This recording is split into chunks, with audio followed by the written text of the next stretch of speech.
Welcome to the Power of Healing Your Energy show. I'm Christine.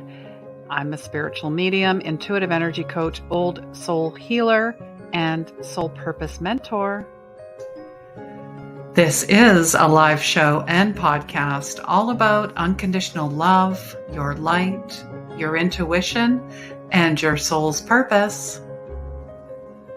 Season 3, episode 90 is bringing in Hajicek, and he's going to be talking about being seen and witnessing the feminine through the lens of love.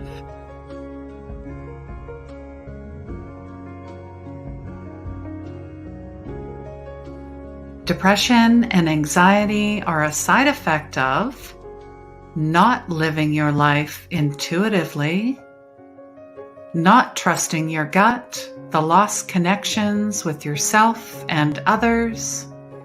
And I truly believe healing is the end of conflict within yourself, and that healing begins where the ego ends. Replays can be found on my Facebook and YouTube pages. Please like, please subscribe, please share, please follow, and please rate and review wherever you listen to your favorite podcasts.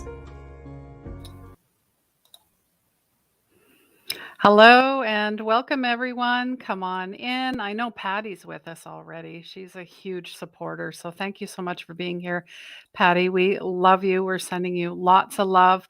And this is season 3, episode 90. And we're talking about the lens of love. And I had a lot of fun making the graphics. Of course, you know me, but yes, if you are new, say hello. Let us know where you are in the world. And if you're on the replay, say hello as well. Send us your comments, questions, suggestions. We won't leave you hanging. And at the end of the episode, there is a giveaway as well. But one housekeeping note. Last week, we had the beautiful Carrie Hummingbird on, and she gifted away a copy of her book, The Second Wave, and the winner of that book is Lynn. Lynn Rajotte, you have won a copy of the book, so I will tag you in this post, and we'll make sure we get it mailed out to you, and it will be signed as well. All right, so thanks everyone. Come on in, and I'm going to welcome Don to the show. And pretty much let him introduce himself. I mean, he is a photographer, he is a mentor, he is an author. He has quite the extensive bio as well. And I really, want you to just kind of where are you now in 2021? I mean, things change, right? So, and our roles change, right? Yeah. Well, first of all, thanks for having me on. You're welcome. Yeah, 2020 and 2021 have been a little bit different because I've really been working. Obviously, my work is in person. I'm a photographer. It's very intimate because I like to really feel like I know my clients before we get started. And I have shortcuts to get into that space. And, most of the way I connect with people is through live events, live in-person events prior to 2020.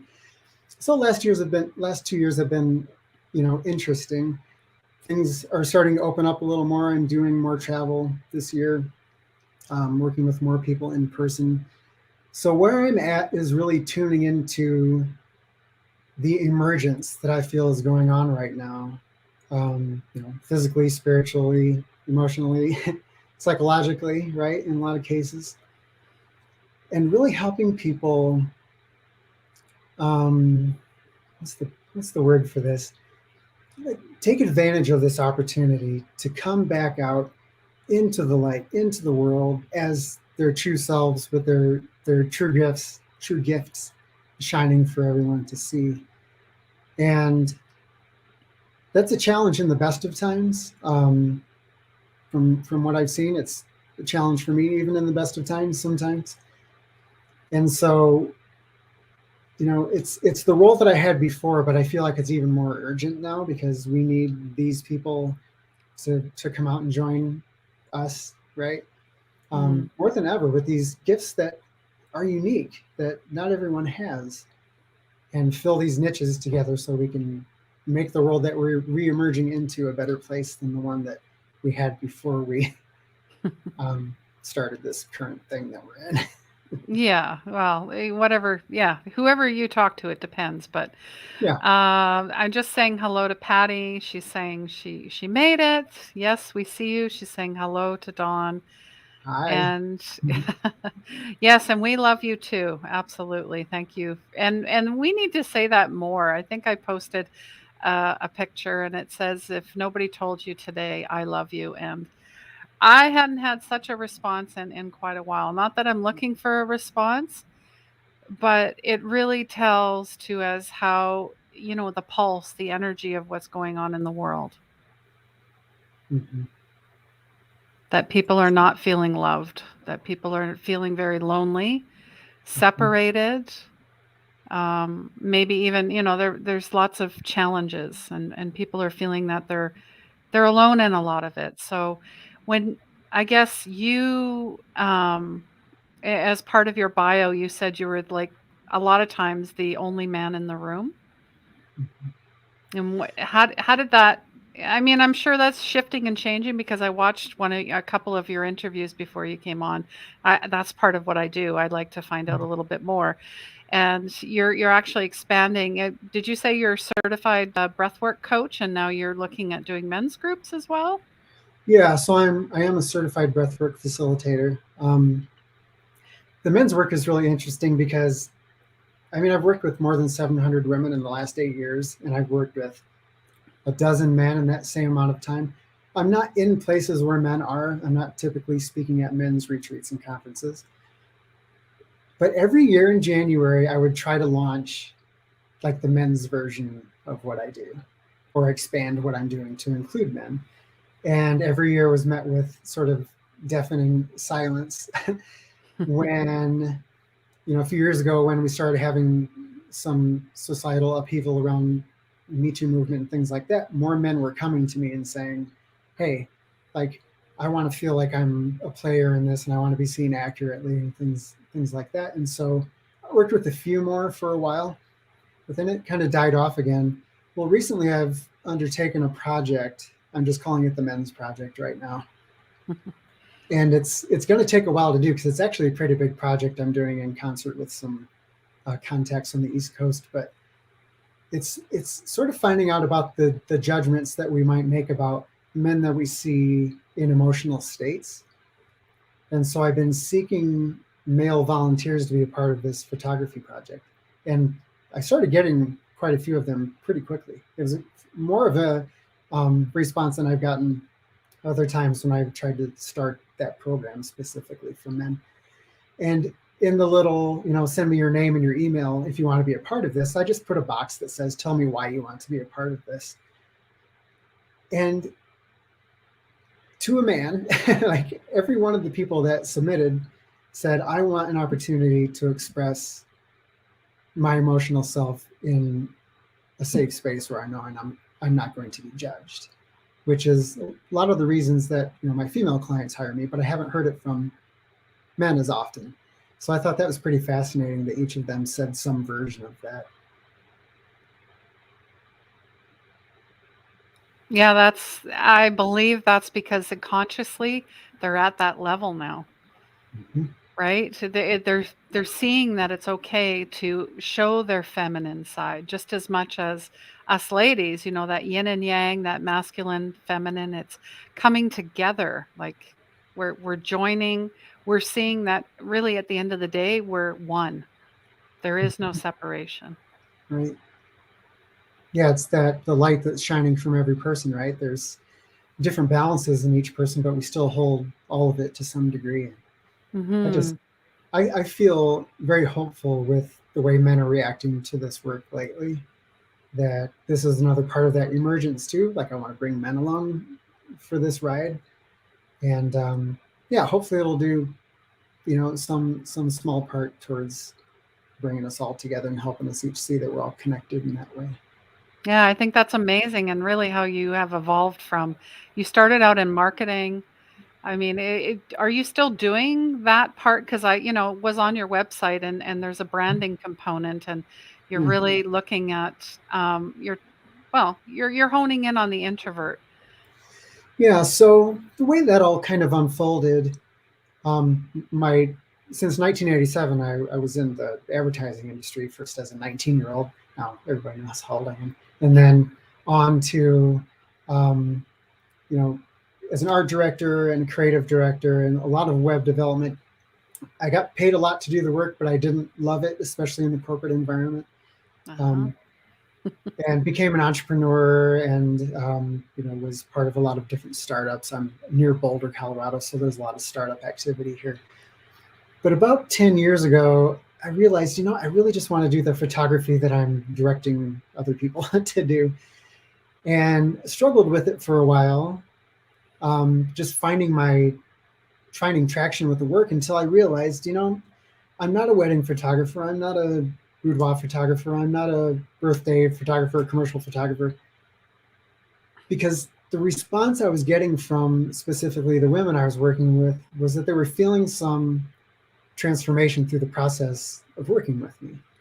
And I think it was just not the photography itself, really, but the way I want to know people as we're working together and to know what parts of themselves they feel like they want to see in their photographs that they know exist somewhere inside of them, but maybe they haven't seen it in a long time because they're so busy taking care of everyone else around them, or maybe it's pushed down. Most often with my clients, it's pushed down somewhere inside due to trauma, and they want Mm-hmm. to touch that part of themselves again, right?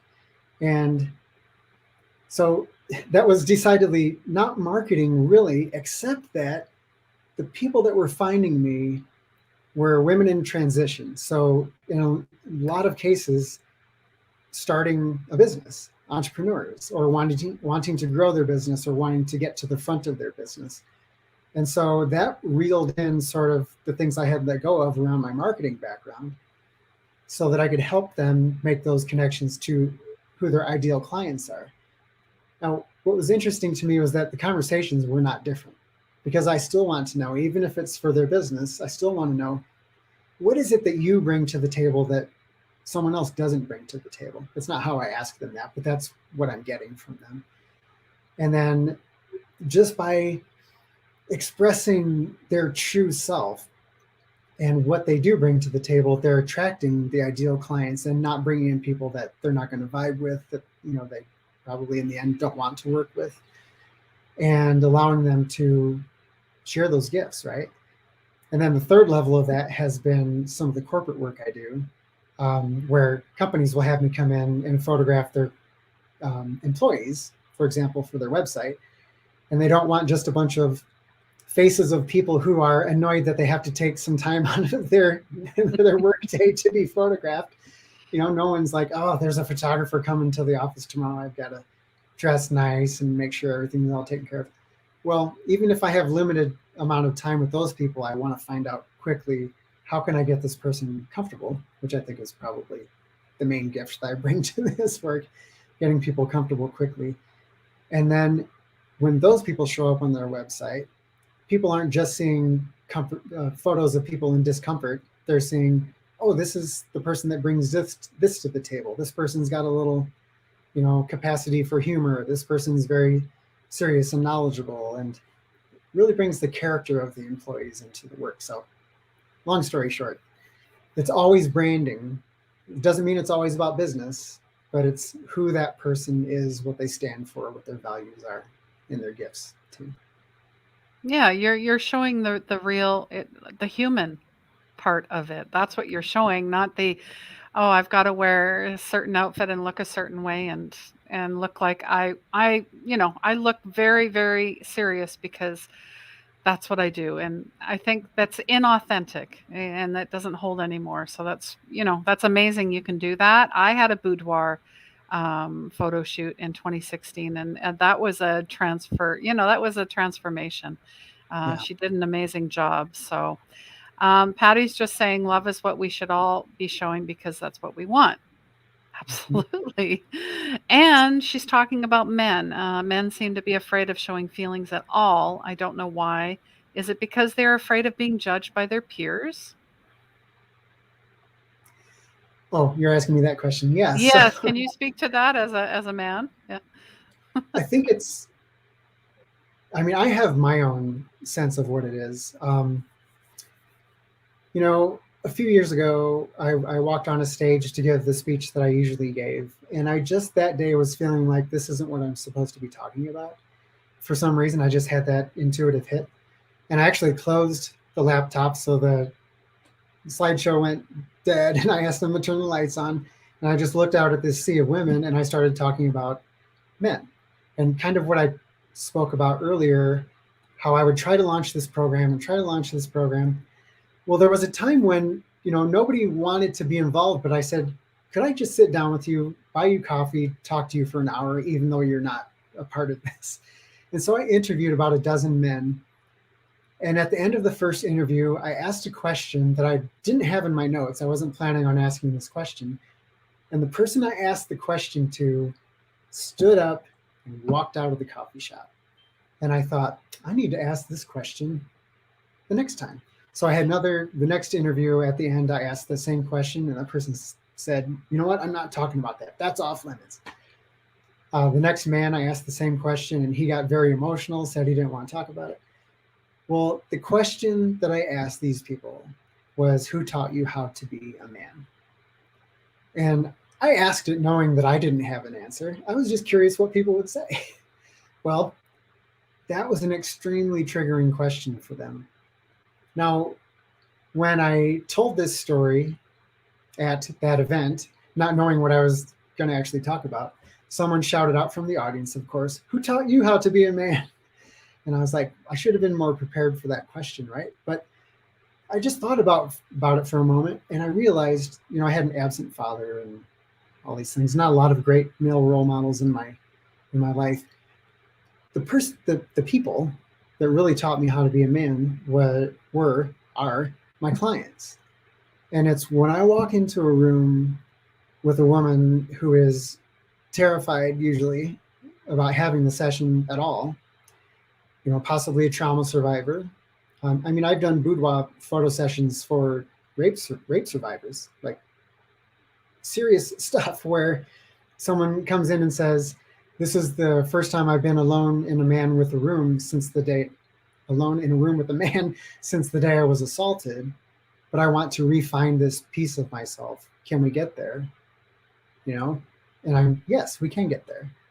So having more than 700 of those kinds of experiences has taught me more about being a man than anything else. But I guess getting back to your actual question, that little sidebar there's a moment where I believe that each of us, when we come into this world, we have everything that we need to be everything that we're supposed to be in the world.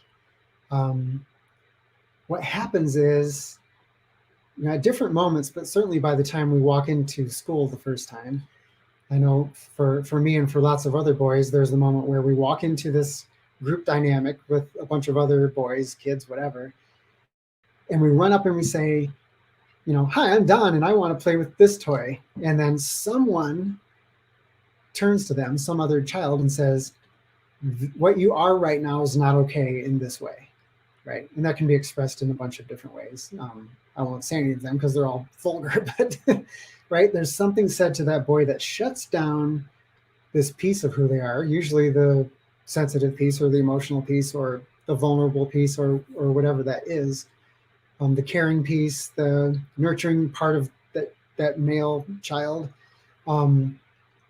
is shut down because belonging to the group is so important to survival. Even for a child knows that inherently. I am safer, I am more likely to survive if I am part of this group than I am if I'm by myself, especially as a child at school, right? Feeling kind of alone. And that message is reinforced throughout that man's life. And I think the same thing happens with women, those messages. And by the time I'm a grown-up man, I've heard a million different reasons why I should not be a sensitive, vulnerable, emotion-feeling man. And so it tricks me into behaving in a way that the system wants me to behave in. Now, what I find is when I go against the grain and I feel all my stuff and I share all my stuff and I am vulnerable, it doesn't mean I'm putting myself in a position to make the people around me feel like I need to be rescued when I am vulnerable. Because when I'm vulnerable, I am powerful. Like, for every person, I really believe vulnerability is the pathway to power. And that has opened up my life in ways that no one could imagine. I mean, I've traveled the world doing this work specifically because I'm willing to go there. And I work with, amazing people, amazing women all over the planet. And it's a world that men come to me and say, I wish I could be your assistant or something. And I don't use assistants. I don't use hair and makeup. I don't use any of that. I do everything on my own to create the right intimate environment where people can feel safe. And so, but my message to them is, if you can really just remember who you were. This is for men and for women. I call it the art of remembering. Who was I when I came into this world? What concessions have I made to be a part of the group, to feel safe, to feel loved, to feel accepted? I don't want to concede those things anymore. I don't want to say that I'm a tough guy that loves watching football and working on cars. I hate watching football. I hate working on cars. Right? But it doesn't make me less of a man. No, yeah, exactly. Unscripting, unwinding. It's like the old default programming when I talk about ego. You got to uninstall that, and then you got to install something new. And actually, it's something that came in with you, like you said, with your soul contract and all that stuff. When you came onto the earth plane saying, yes, here I am. Yeah. And then you were shown, especially in school, that was very pertinent for me and for many, that you were told otherwise. Mm-hmm. Yeah. Absolutely. And bonus is, I think that's where our purpose lies, is in that scary, scary moment of saying, this is who I actually am, right? Yeah. Yeah. And I'm not afraid to just be me. Yeah. Yeah. Not anymore. I'm seeing that more and more, people talking about sovereignty, Mm-hmm. reconciliation, truth, Yeah. power, love, and vulnerability. Yeah, I think of Brene Brown. If anyone, when it comes to vulnerability and topics of shame and all that, I think of Brene Brown. She really championed that word, vulnerability, and really opened people's eyes up to what it actually is. Mm-hmm. Absolutely. And it's not a weakness, it is an absolute strength. Mm-hmm. And thank you. And I mean, over 700 women, that's amazing. Um, and it's all about, yeah, you talk about stepping out of the shadows and more into the light, but you're not looking for people who are, introverts and then becoming extroverted, because then that's just really putting on another mask, right? So Yeah. you're really Yeah. That's just definitely, reclaiming. it's definitely not what I'm trying to do. A lot of my clients, there are people that will never see those photos. They're just for them. They want to know that they want to be able to see that this thing exists within in themselves. And often they don't know what that thing is when they hire me. Like, I will have conversations with people that have hired me and they're like, I just want to feel like I can fall into who I am and see what comes out, because I don't remember or I don't know. And we may spend a half day or a day together, even in some cases, exploring, and finding, and it opens up little things. Oh yeah, like, actually I'm really adventurous or very playful, or um, one of the first sessions I did when I was really getting into working at retreats and conferences and working with lots of people, we were standing in the parking lot at this hotel, and she's very introverted. Most of my clients are. I think it just naturally they find me somehow. I'm hired by people who do not want to be photographed. That's why my marketing is so tricky. All of my clients are people who absolutely, positively do not want to be photographed. But we were standing in the parking lot of this hotel, and I was asking her about, recalling parts of herself that she used to really enjoy that she doesn't really um, see in herself anymore. And she said, well, I really used to be so playful, but I just realized, I haven't been playful in as long as I can remember. And right when she said that, all the sprinklers at the hotel, the sprinkler system went off. We're outside of the conference room, right?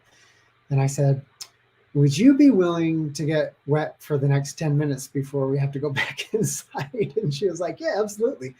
So I had her running around in sprinklers while I photographed her. And I think she still uses those on her profile. And that was like 7 years ago. They still show up in her, um, memes and stuff that she puts together. And so I'm not trying to take an introvert and turn them into an extrovert. I'm an introvert. Like, I am not an extrovert. I get on stage and I speak for a while, so anywhere between 15 minutes and 4 hours. When I am done, I can't do anything else the rest of the day. I have to go to my hotel room and sleep or read a book or certainly meditate. There's some energy practices that I have after I do photo sessions, even. Um, because we're not.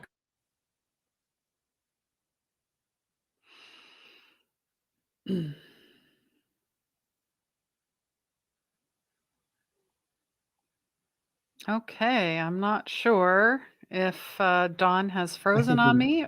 Oh, there we go. You're back. You're back. You froze up for everything a minute disappeared for a there. minute for me. Yes, you Yeah, did. People were hanging on, and no. yeah, um, yeah. I don't want to turn introverts into extroverts. Yeah, after a Absolutely. speech, I go and read a book and meditate and take care of myself. And there are ways that we can show up without being an extrovert. Definitely ways we can show up without like having to turn into an extrovert. And what's beautiful about it is one of the things that I find introverts are very tuned into is I don't want to be inauthentic. It doesn't mean the extroverts don't care about that. But when I work with introverts, they seem very keenly aware of that and have very delicate, BS meters that are on guard all the time. And Yep. they don't want other people to see them and say, that's a lie. And if my work is about anything, it's about finding the truth of who the person is and not just displaying it to other people, but showing the subject of the photography. When you are real, look what shows up. Because when they see it, they always say, I cannot believe that that's me. Because they never get to see themselves that way. And why do they never get to see themselves that way? Because when they look in the mirror, they feel all these judgments, coming back, other things that other people have said, things that they've said themselves, things that they're saying in that moment. And that's the list that I usually hear at the beginning of a relationship with the client. She'll say, hi, I'm, Karen, Lisa, whatever. And here are the 20 things that I hate about myself.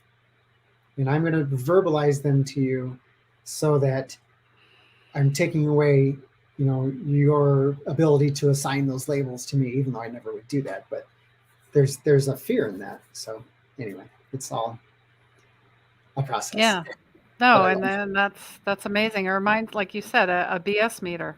That's me as well. Right Yeah. away, even the energy on someone's photo, I'll look at it for 5 seconds and I can tell already what's Yep. going if there's something going on. Yep. And it's like you say introvert, I say empath. Mm-hmm. And whatever it is, some people might disagree, agree. It's a sensitivity, and not everybody is meant to be, running the show, as they would say, Yep. right? Or being the center of attention. Mm-hmm. So, Yep. and thank you for, for honoring, the sensitives, the light workers, the healers, even though Yeah. they don't think they are, we all are. And you're kind of a champion for them. Thank you. It's And both. amazing. And your website, Tribe of Diamonds, the whole day, like I really wanted to play the song, but I know I'd get copyrighted and pulled. All I could think of was Rihanna's song, Shine Bright Like a Diamond. I'm like, Yep. the whole day I had that song in my head. So Nice. Very good. it's beautiful what you do. You make people sparkle and shine, and that's I a re- gift. I reveal the sparkles that exist within people is how I like to see it. Yeah, there you go. So I'm not And there's creating something that doesn't exist, right? There you It's, go. There you go. There's so many facets to it. yeah. Uh, Patty's just saying it's hard to be vulnerable. And then she had also said to feel beautiful and smart and desirable. Is Mm. that a big component of your work as well? Those are words that come up for people quite often. Before a session, I'll sit with the client and have us. Um, I have a workbook actually on my site too, which I could let your people know about. Um, Sure. I can give people access to that. Actually, that might be a good thing to do. Why don't I do that? And it kind of helps us sort out what are those words, because a lot of times, I might ask a client, what do you feel that truly exists within you, existed within you, that you feel like you haven't been in touch with in a while, or that you want people to see, but you haven't shown for one reason or another. And quite often they'll go, I am not sure. I've been so busy raising these 5 kids. The last one finally just left for college, and I want to start this new business, and I'm just terrified. So I don't know what those things are. So, but those words do come up quite often. I think because,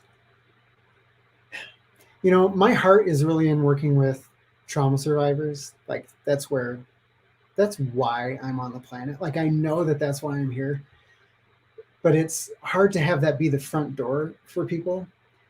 What I found is when I'm, marketing my work or displaying my work as for entrepreneurs, entrepreneurial women and things like that, introverts, they come to me and they're like, well, I'm not interested in all this other stuff that you do because I just need stuff for my website. I'm like, okay, great. But as we start working together, those things come up. And because they know I want to show them authentically, 90% of my photo sessions include tears, usually at the very beginning. And it happens at a very specific moment. And I know I'm jumping around here a bit, but a few minutes into a photo session, I know I'm giving away secrets here too, but I will almost always ask my clients to not smile for a few moments. I'm like, for the next 60 seconds, don't feel the need to smile. It's all good. And the reactions to that in itself are pretty interesting. But what usually comes next is I will start photographing them and they start to cry from not having to put up the shield anymore. So my job is identifying armor and gently dismantling it as much as anything else. From that moment, the real them really begins to show up. And then we find out, I don't remember where I was going with the original part of the story, but that's that vulnerability part. The vulnerability is often in the not smiling piece. If I see someone who's not really using their smile as a shield, I might not ask them that. But for most people, that, especially at the beginning of the photo session, it's like, this is what I'm supposed to be doing now, right? Yeah, it's like when someone says, "How you doing?" What's the automatic response? "I'm good." And I'm just like, "No, that's not." It reminds me of my mom. She would say the same thing. "No, no, that doesn't work for me. Try again." That doesn't work for me. I'm like, "Okay, you're right. She just knew." Yeah. Um, so thank you for doing that. Thank you for making women feel like themselves for the first time in probably a very long time, if any time. And every show I ask my guests 2 specific questions, and these are I don't prepare anybody. These are just fun. So the Yeah. first question is, how can we as a collective energy help make your dreams come true? Hmm. Ooh. Gosh, I don't know. Do people answer these easily? This doesn't feel like an easy question. There's so many things. It depends, right? Yeah. Oh man. I guess what's your bucket? What's your Moby Dick? How about that? Man, I would love to see people showing up in a way that we're not showing up on social media. Mm. Social media is the enemy of my work. I use social media and I hate having to do it. But I know this doesn't sound like it's a personal thing, but honestly, even for my own mental health, I would love for everyone to be able to just show up as they are, show their life as it is. Um, we'd have a lot less, suicide among 12-year-old girls, for one thing. Like these stories that you hear from the pressures of social media are so just devastating. That is a Moby Dick for me. Like, I actually would love to work with kids someday. I think that Mm, that might be a place I want to go, to show younger people that they can show up as they are, not have to do all these specific things and poses and angles and stuff to yeah. show the things that are actually gifts about themselves. I often wonder what would happen if I was working with younger people. Is that a valid answer? That's the only thing I could think of. No, that is, I love it. Yeah, I think you're really tapping into the collective because I've been feeling it. I've Mm, talked to many people that feel the same way. I feel like it's a rigmarole. I feel like it steamrolls people. It's some many times it can do good, but from what I've seen, it's very fake, inauthentic, and Instagrammable, and it needs to stop. yeah, There, I said it. yeah, So I love what you said. Definitely go work with the kids.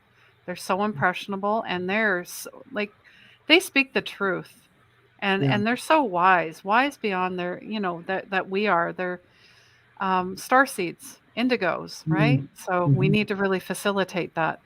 And then I guess the last question, what does magic mean to you? mm. Ooh, it's almost the same answer. Magic to me is, I see it. I see it every time I work with someone. And I'm not talking about my magic, I'm talking about theirs. I see, I often tell people that what I love most about my work is that every time I work with someone, I see the face of God. Ooh. Because when I see this moment where they've remembered, at some subconscious level, even who they were and what gifts they brought with them when they, you know, came into this world as a conscious being, or whenever it is along that line that, it happens. Um, it's a blessing. Like, I am unbelievably grateful at the end of every session, because look at what I just got to witness. And so magic to me is that moment, or that even that presence with people that just hold it and act from that space through the rest of their life. When I see the being that, what I think is the being that entered the earth in the first place. Oh, that's beautiful. Thank you for sharing that. I absolutely agree. Um, Patty is just, she's talking about, yeah, and that's interesting. Someone said that to me the other day. There's no use in complaining, no one cares. And she cares. I think we got to start, and I use this word today, stop being dismissive. Because someone said, what's a red flag in a relationship? And I'm like, people that are dismissive. So just remember that word. Madeline, thank you for being here. She was just saying that was a great answer. Wouldn't it be great if everyone could be authentic? And Yeah. and that's what we're trying to do. I try to bring people on my show that are authentic. They have something. There's a light in them. They're here for a reason. They have a purpose. They have a passion. They have, they get up every morning. They're like, I'm going to seize the day. You know, Yeah. it's going to be amazing. So thank you for being here. It's my Um, pleasure. Stacy is just saying, I wish everyone would treat, respect, honor one another like the God beings they are. Yeah, Mhm. gods and goddesses. We are all. Mhm. We are Absolutely. all. Thanks for Absolutely. sharing that, Jamie. Or Stacy. Sorry, I don't know why I called you Jamie. All right. And Dawn actually has a treat for us for anyone that is here live or even on the replay. He is giving away 5 copies of his ebook. Sorry, that should be ebook called Being Seen, Witnessing the Feminine Through the Lens of Love. So if you want to win a copy of his ebook, comment feminine. So just comment feminine and you will be entered to win. And we will announce the winners on next week's show. So good luck to everyone who would love a copy of this.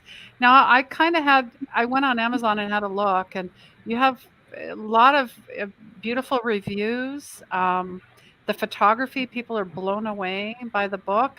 How long did that take to come together, that book? 50 years. Yeah, there you go. The process of writing was a couple of years, and it's not very Okay. long. Um, putting it together with the photos and things took some time, but because I really feel like the book comes in thirds, and they're all intermingled. But there's my clients and some of their stories that they've agreed to share. there's my perspectives on why the work does what it does. And then I also tell my story in that book, part of it anyway. That part was very difficult. And talk about vulnerability. Goodness. Yeah, so it took a while it took a while to get that book done, but the response to it was so beautiful. Um, Very grateful for that. Yeah, and we're very I can't wait to read it myself, and thank you for holding that space, and being, yeah, like a way shower, a guide, an activator. I almost see, you push a button, it's almost like a code. You push this button, then someone else comes along and pushes that button. And I'm not talking about triggers and wounds and all that, but you're Mhm. uncovering something. And then all of a sudden everything just lights up like your chakras. That's how I see it. Everything lights up and is activated. And Mhm. once fully activated, meaning you're awake, there's no going back. And why would you? Yep, absolutely. If I Thank you can, so only because I mentioned it, um, Mm, the workbook that I mentioned, if yes. people want access to that, they just go to tribeofdiamonds.com/shine, SHINE, like shine like a diamond. Shine like a diamond. Yeah, Yeah. I've been singing that all day. All right, I put it in the comments there for you guys if you'd like it. There are so many people that are wanting to enter to win this. Madeline, you're in. Stacy's just saying thank you. She needs to work on her lost feminine. Patty would love to win. Sherry as well. Patty, you're in. Mhm. Stacy, you're in. Oh my goodness, look at all this love for you. Look at Nice. all this. You show up and they show up, and that's how the magic happens. So, Absolutely. thank you so much for being here. I really Thank you. appreciate I know there's way more story than we could, fit in this time slot, but is there Yeah. anything else you'd like to leave with our audience before we say goodbye? Oh, I guess just shine on. Let your light shine. Yeah. That little light of mine, I'm gonna let it Exactly. shine. Maybe Precisely. I think one show, I don't know why, we should do karaoke or something. Who's in? Exactly. No, I'm kidding. I'm in. I love karaoke. Oh, there we go. Isn't that wild? Okay, you're on, Dawn. You're on. We're gonna have a karaoke night here, guys. So stay tuned for that and let me know if you're interested. And we could have like a big party and bring people on because StreamYard will allow that to happen. And you never know what'll happen. It'll be magic. We'll see if I can find someone to set that up. But thank you so Yes. much for being here. I appreciate you, and I look forward to connecting again. And just a few house cleaning here, guys. I just wanted to let you know that the mentorship is still going on. It is year round. I also do mediumship training, one on one mentorships, group mentorships, soul purpose readings. Comment or email me if you'd like to book in. As well, the October energy update is ready. So if you guys are wondering what's going on in October, what's happening, it's up, it's ready, it's loaded. And our affirmation for October: I am grateful for this new beginning in my life. I will receive the blessings in store for me on this journey with an open heart and deep appreciation. I will put in the work required to enable those blessings to easily flow from my endeavors. And it is also a new moon today, guys, in Libra. Okay. So it's about the scales, balance, relationships. There's a lot going on. So enjoy your new moon. I love you guys so much. Please remember, healing begins where the ego ends. And take care.